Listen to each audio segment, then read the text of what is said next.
কাশেম কাশেম কাশেম হরি বাতির বাচ্চা তোকে রাস্তা থেকে ঘুরে নেই মালিক সৌদের হাতে তুলে যা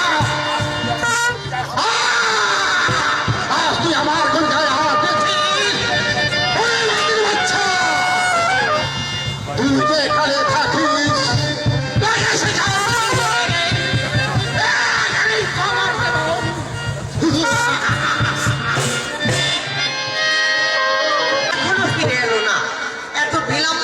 কেন আমি তো বুঝতে পারছি না। আয়েশা আয়েশা কাশেম কি স্কুল থেকে বাড়ি ফিরেছে? আমি তো তাই ভাবছি ও তো আসেনি।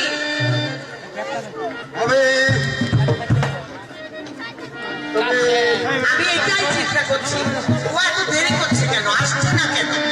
আমি তাই ভাবছি না মালিক সর্দার মালিক সর্দার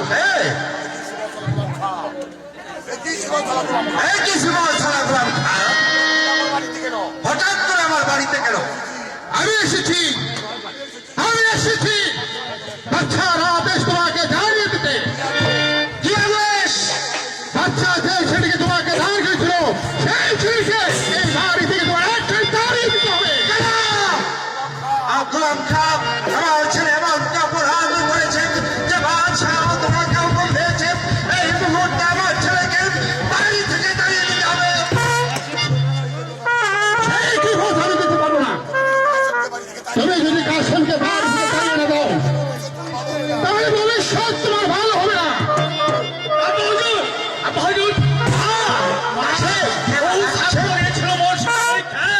কেউ টিকতে পারেনি জননী আমার।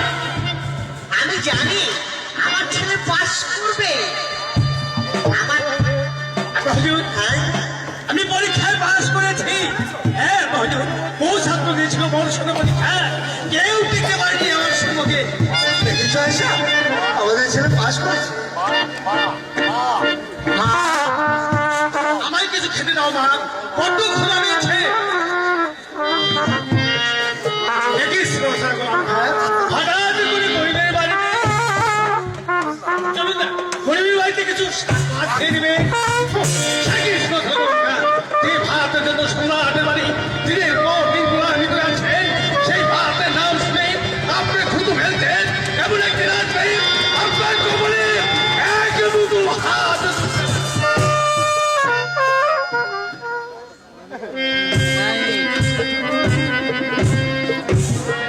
সেনাপতি গোলাম খান,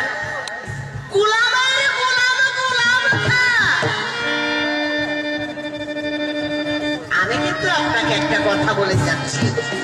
আপনি যে কুমন্ত্র দিয়ে আমার বাড়িতে প্রবেশ করেছেন, আপনার মনের সেই কুবাসনা কোনোদিন পূর্ণ হবে না।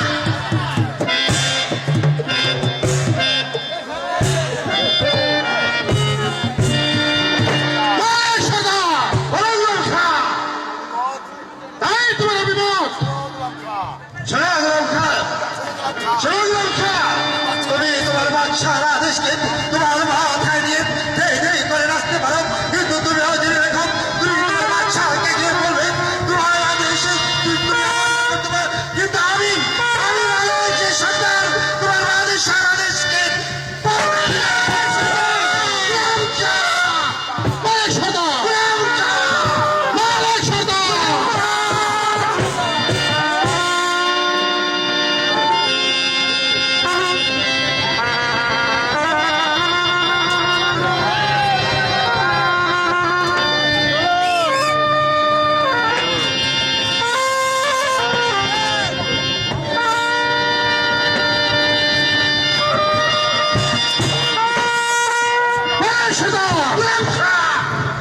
তোমার ভারতে সেই যে অপমান আমি পেয়েছি, মনে রেখো এই অপমানের প্রতিশোধ আমি একদিন নিব। আমি সেদিন তোমার এই দুটা বাড়িটা একদিন রাস্তায় রাখো।